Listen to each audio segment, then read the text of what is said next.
Good afternoon, everyone. We are Team Fate from Pakistan. And before we begin our presentation, we would like to tell you how delighted and honored we are to come here and present in front of all of you. We would like to extend our thanks to the sponsors and to the organizers of this event to invite us over here and to have us present. And to be very honest, we were kind of feeling like the odd ones out because we're the only students here in front of all the accomplished and officials. So we're very honored and we thank every one of you. Because of extremism, we live in a country where people are killed on the basis of caste, creed, and religion. Because of extremism, we live in a country where academic institutions have to be guarded by snipers every day. Because of extremism, we live in a country where 141 innocent children lost their lives in a single incident.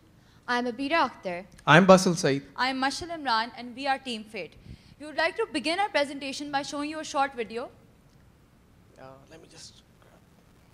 Sorry.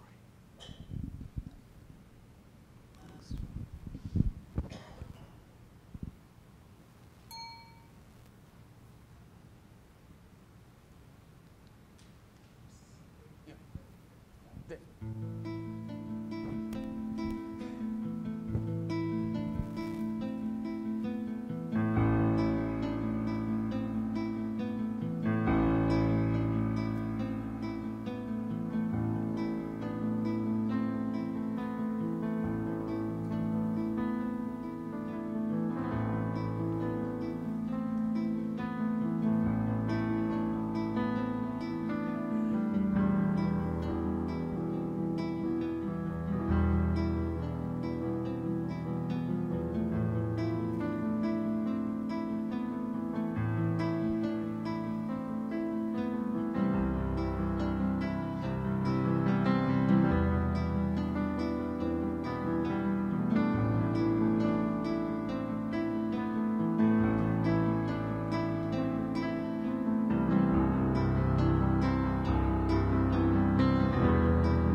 Ladies and gentlemen, let's establish the ground reality here. Living in Pakistan, our daily existence is marred by headlines featuring acts of violence and extremism of intensifying degrees.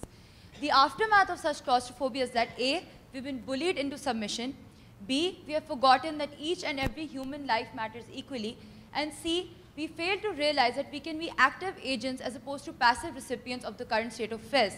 So the question arises, what do we do about this? In order to challenge this vicious cycle of desensitization, as well as inculcate more positive emotions of hope and optimism within the masses, Fate, from apathy to empathy, represents an attempt to harmonize two of the greatest forces in the world today, the power of the youth and the power of social media. By localizing our campaign onto the 4,000 students of the Lahore University of Management Sciences, as well as a global audience to our social media campaign, we wanted to come up with a project that was scalable, feasible, and replicable within the given span of time we were working with.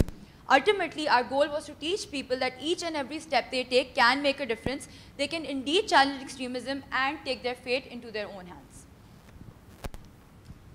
Once we realized that apathy was an issue that needs to be tackled in the Pakistani society, we conducted both qualitative and quantitative preliminary research in order to establish a baseline for the prevalence of apathy before the inception of our campaign and to understand the psyche of the Pakistani individual when it came to notions of extremism and how to counter it. Now, our preliminary research survey showed us that on a scale of 1 to 7, the mean level of empathy was 3.43, which was much lower than the level of apathy. Over 67.8% of our respondents felt that lives lost were just a number, and barely any felt that change was possible. In order to understand where the results of the survey were stemming from, we conducted a preliminary focus group. Now, this focus group showed us that apathy was increasing over the years. However, despite being bullied into submission, events such as the Peshawar attack, in which 141 innocent lives were lost in a single day, still had the power to turn people into empathetic individuals. Our research led to the identification of a few serious issues.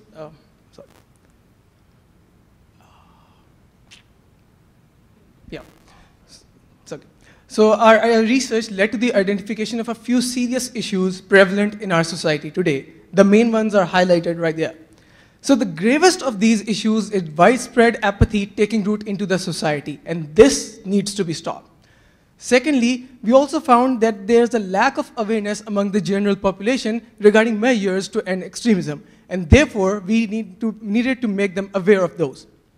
Thirdly, we also found that there's a failure to move past the religious differences because the sectarian conflict and sectarian violence is on a rise in Pakistan, especially since the past couple of decades. And also, so because terrorism has been on a rise in Pakistan, especially since 9/11, the news headlines reporting incidents of such casualties have gradually caused a desensitization among people, thereby reducing them to just numbers. So pertaining to these issues, we then set some objectives for our campaign. Our prime objective is to mobilize the people, especially the youth, to take action in any way, shape, or form they can in their personal capacity. So for that to happen, there's a dire need to engage people in a dialogue against extremism. Moreover, because the extremist organizations such as ISIS and Al-Qaeda mainly use social media to recruit new members, we knew we had to launch an extensive anti-extremist social media campaign to counter exactly that. So, yeah. So we categorized all of our efforts and all the events that we organized into 8 main categories, as you can see. So for example, we tried to challenge extremism through awareness, through education, through music, and through tourism. So basically, we chose these platforms because these are the ones most adversely impacted in Pakistan, especially since 9/11. And we tried to capitalize on every opportunity we could get in order to eradicate this apathy at the grassroots level, eventually mobilizing people to take action. We kickstarted our campaign with the #ChallengeExtremism placard activity that we organized at our university campus, whereby we invited the LUMS student body to come and write their personal messages as to why they wanted to challenge extremism. And the response was enthusiastic. And soon enough, we also started receiving messages from all over Pakistan, and we recorded a total of 91 national responses. So our campaign also started gaining global traction, and sympathizers from all over the world starting messaging us and supporting us in our campaign. We got messages from countries as varied as India and Bhutan and Nepal and Sri Lanka. So because these are the ones which we could relate to them, and they could relate to us because they face similar issues we here face in Pakistan. So this was a great morale booster for us. Right, so the first thing we did was to try to challenge extremism through awareness, because we believe that people are not very aware of these extremist narratives, and they are also not aware, like I told in the issues, that how to counter violent extremism. So for that, we held a projection in the central courtyard of our university campus, the LUMS University, in order to educate and make people aware of these narratives and how they could best counter violent extremism. So this is the video that we showed in the very beginning. We projected that in the courtyard. And so basically, the aim of this was to tell students, to make them aware of the narratives and how they could best counter them. Yeah.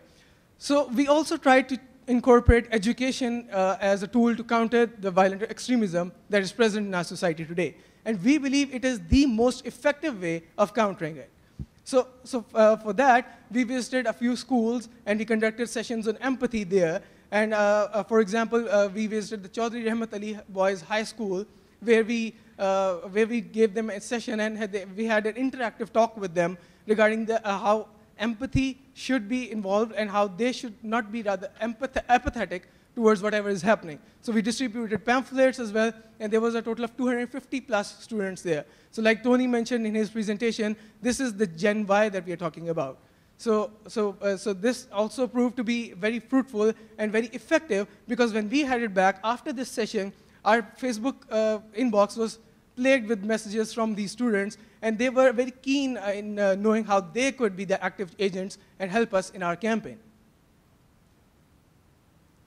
Yeah, we also, in collaboration with a society at LUMS, the LUMS Community Service Society, we visited a low-cost private school in the outskirts of Lahore, where we gave this session on empathy and distributed pamphlets to some students. There were like 100+ students.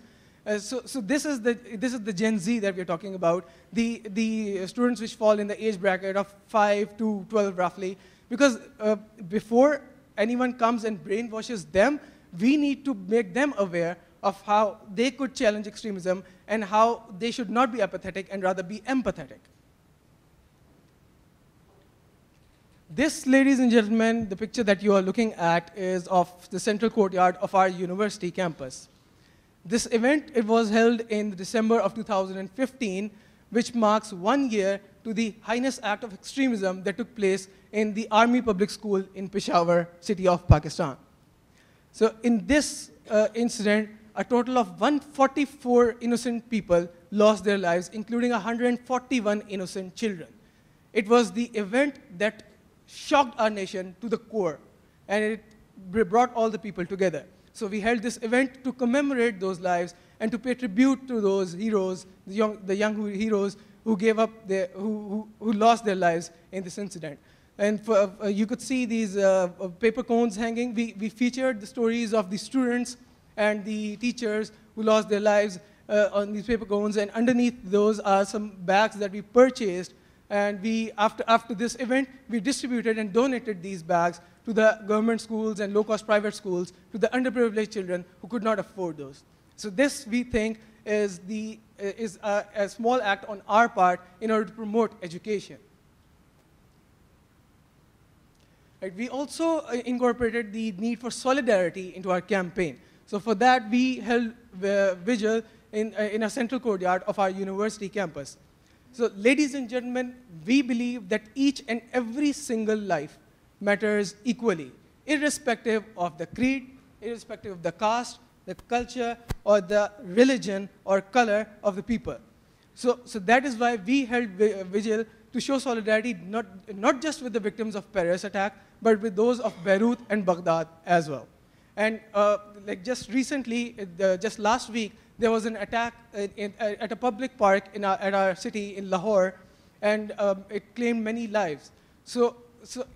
But it showed us that people were actually taking initiatives, and they were coming up, gathering in large numbers, and they were taking initiative to hold the vigil themselves. So this showed us that we have set the ball rolling in the correct direction. We also integrated an aspect of humanizing in our campaign, which we think is extremely important.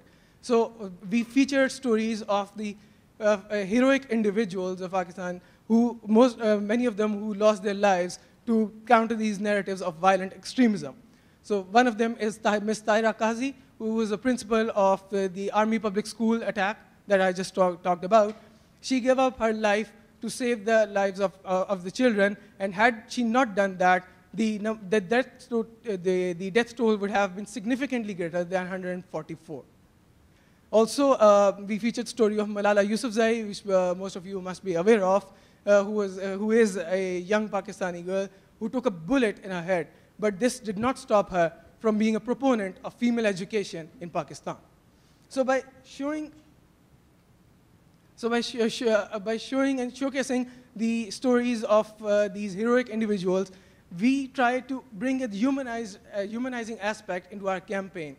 So also, like just yesterday, our Syrian friends told us about their anecdotes and their personal accounts. So we are trying to incorporate such stories of ordinary individuals as well in our campaign, so that we could show people how humanizing could get us a way forward. Ladies and gentlemen, when one considers how extremist organizations such as the Boko Haram focus on the destruction of cultural monuments as a key display of showing their violent agenda, one can only imagine the power of tourism.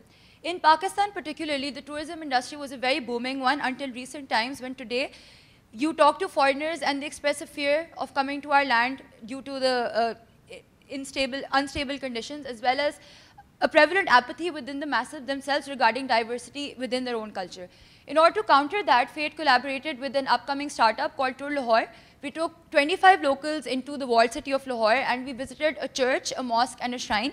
We saw people engaging with those of different faiths and ethnicity, and for one day we could see how interfaith harmony could actually persevere in all its glory. Next slide. To be able to stand here today as a Pakistani woman on such a platform and address all of you gives me great pride. However, I am perfectly aware that the bitter reality remains that I am the exception and not the norm. What needs to be realized is that extremism is not the problem of the few, but that of the many. And socially constructed differences such as those based on gender will not help us go anywhere in terms of extremism. How Fate aims to address that particular issue is by collaborating with this brilliant initiative called Girls at Dhabas. And this is started by a bunch of young ladies from Karachi. What they aim to promote is open discourse, getting women into public spaces, helping them talk about tough issues such as extremism. And what we help to do by collaborating with them is to play our part in promoting gender equality and to show how extremism affects all of us and not just a few. In Pakistan, if a group of 6 young students stood up and said they wanted to challenge extremism, it's no surprise that we would meet skepticism, which we did. However, to establish legitimacy and to get students involved in our campaign, we invited prominent personalities such as Jibran Nasir, who is a civil activist and a lawyer, as well as Asma Jahangir, who is the head of the Human Rights Commission in Pakistan. We invited them to LUMS and they conducted talks on the importance of empathy. We are very proud to say that we had houseful audiences and we had students engaging with these personalities, talking about different pathways to challenge extremism which had no relation to taking up arms or violence. So that was a huge morale booster for us. Music, particularly in a country like Pakistan, and all of the talks we've heard so far, where language becomes a huge barrier between communication. In Pakistan, particularly, that based on provincialism and ethnicities becomes a huge barrier when you're trying to get the masses together. That's where music becomes a universal language. And we'd like to show you a short video to encapsulate my point here.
Finally been restored, but he called it a tender sapling which needs nurturing before it becomes a great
So this video should show you how important music becomes in bringing cultures together, bringing people of different nationalities, ethnicities together. And this is exactly what we aim to do by challenging extremism through music. We organized a concert using the budget provided to us by the P2P campaign. We invited Noori, which is Pakistan's most famous rock band and also a member of the State Department's Center Stage program. And over 200 people attended this particular concert. And what we aimed to promote was the culture of live music, concerts, and then this particular band also sang anthems related to peace, tolerance, and empathy.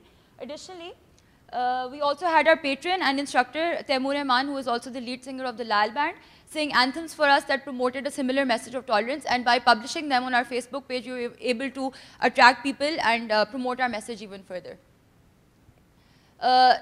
After narrating all of the events we've done, it's impossible not to thank all of the startups and our friends who collaborated with us. Within a very short space of time, we were able to carry out so many events because of their collaboration, and it just shows how one single step was needed so desperately in Pakistan. It gives us great hope for the future. Now, in order to track the progress of our campaign and to keep interacting with our target audience, we conducted both formal and informal focus groups throughout the 5-week period. Now, 4 interesting findings from these focus groups was, number 1 was that talking about apathy was uncomfortable for people because they realized that indifference was setting in within them, but they didn't want to accept that or do anything about it. Hence, we realized a strong need for the counter-narrative that was being provided by faith.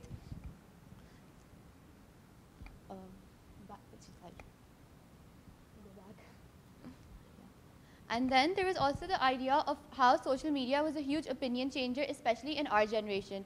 Hence, we heavily incorporated that throughout every aspect of our campaign. We also saw that people were quite aware that Islamophobia was a very real phenomenon. However, the fact that they were change agents in different societies working in whatever capacity they could to help the people to stand up for Muslims, which gave them a lot of hope. Our last focus group itself was a huge morale booster for us because it showed us that we had set the ball rolling in the direction of empathy and that change was possible. We also collected responses throughout our campaign for a survey for which we had over 199 respondents. Now, what we want you to look at here are the numbers. While 97% of the respondents strongly opposed extremism, only a mere 38% were willing to take action. What this showed us was that there was a 59% of silent majority who were impacted yet were not mobilized enough to do anything about it, and these were the people who fate was trying to reach out to. However, as the campaign progressed, we saw that more and more responses were more positive, which showed us that we were having an impact. In terms of measures of success, when we started out, FATE was a non-entity. We were just 6 students trying to make a difference. However, as our campaign progressed, the number of people attending our events, engaging with us on social media increased exponentially, which also increased our post-event engagement with more people wanting to know about what we were doing and how they could get involved with it. We also got invitations not just from universities and institutions in Pakistan, but even from across the border in India. Social media was a huge part of our campaign. Every on-ground activity that we did was translated onto social media to share it with the huge not just with the lumps population, but with the global population that we were trying to reach out to. We also created special content such as videos, pictures, in order to attract more people on social media. Now, Facebook was our main platform because we realized that over 20 million people use Facebook on a daily basis in Pakistan. In the 5 weeks that our campaign initially ran from, we had over 500,000 impressions, 15,000 likes, and reached 93 countries, which showed us how just within the confines of our university we could reach out at such an international level. We also replicated our campaign on Twitter, Instagram, and we had a website which is a one-stop shop for everything that FATE was doing. In order to amplify our campaign, to give it more credibility and reach out to more people, we contacted magazines such as Chai Chalk, Mango Bars, and Daily Times, which talked about the work that FATE was doing. After our success at the peer-to-peer competition, we were focused on even more national magazines and even international forums such as Voice of America and the Huffington Post.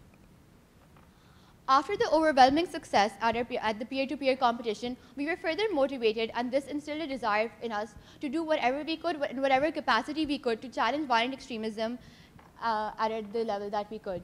So now, as soon as we returned back to Pakistan, we started working with other universities to start a FATE chapter in those, and even then in Lahore, and then even expanded to other cities like Karachi.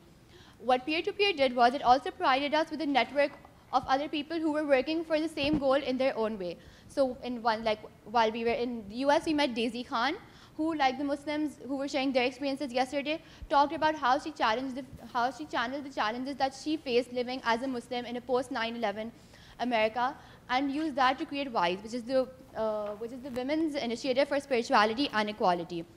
Now, one of the things that WISE has done is it's created a book which deals with all the misconceptions that exist about ideas such as jihad. And what they've done is they've provided the misconception and the actual meaning using Quran, Hadith, and eminent scholars. What FATE is doing is translating that into Urdu so that it can reach out to a more localized Pakistani audience. However, also given the importance of social media and its power to disseminate information at such a huge level, we aim to turn that information into a mobile app so that it's present at your fingertips on your smartphone. Also, we also went to NYU and interacted with the students working there on their peer-to-peer campaign. So what we saw yesterday, Mariella talked about how music transcends boundaries. Another such avenue is theater. So currently we're working on developing skits and videos in which we deal with the inherent danger that is faced by recruitment online, and also ways to recognize someone who might be radicalized. Education was a major factor in the wave that we aim to counter extremism. Even our surveys showed that over 71% of the people felt that education was the way to challenge extremism. However, when we ventured out into this field, we saw that it's very hard to retain students' interest, especially when you're dealing with little children, because they get distracted very easily. Hence, we had to be innovative in terms of attaining their attention. So just recently, FATE was awarded a $2,500 grant at the Peace Tech conference, which was organized by the Technology for Pakistan Initiative and the Peace Tech Labs in US. And we were given this for our proposal to use gaming as learning aids while countering violent extremism. So what our proposal was to create, what we're doing, we're currently working with a programmer to create a virtual city with a population of 20 people with different religious identities. Now, these students this will be a group activity within a classroom, and what these students will have are limited resources. Now, our research has shown that there is this inherent discrimination present. So obviously, since we're going to Muslim communities, the students will preferably give better resources to the Muslim members of society, let's say to other religions. However, through this exercise, what we want to do is engage with them about why this discrimination is present, and through creating a virtual community where peaceful coexistence is present and envisioning that into something that exists in the real world.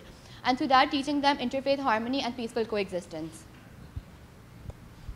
Right. So in our specific context, 1 project, 6 individuals, 8 events. 2 projects, 12 individuals, 16 events. Imagine the possibilities. We cannot turn a blind eye towards whatever is happening. And by we, I specifically mean the youth, because we believe that the youth need to be empowered more, and they should have a more inclusionary approach towards it, and they need to be more participating of this against these counter narratives, for providing the counter narratives to end this extremism.